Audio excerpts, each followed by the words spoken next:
Oh, dapat? Maghanap ka ng trabaho, kasing batugan. Oo.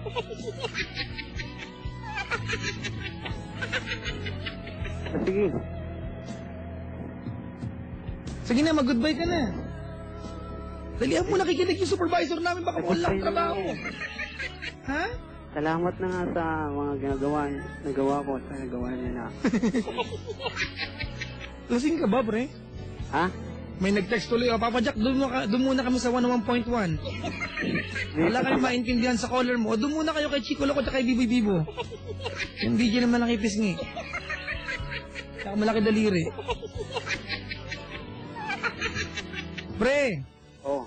Gusto mo pala makipag-joke-jokean sa akin. Sanang tinawagan mo si Biboy Bibo tsaka si Chico Loco. Ang number doon, 8326165. Kabilang istasyon yan.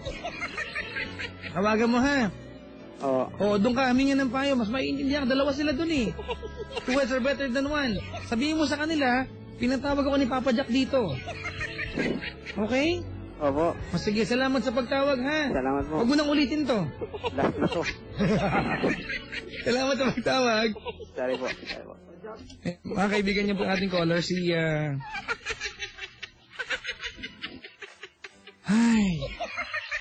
Ay nga pala, binabati ko si Sir Mon Q. Ayan. Mga napakagawa. Dating model to, Helen Jig. Hindi mo alam? Oo, 30 years ago. Ayan, si Sir Mon, ang aming supervisor.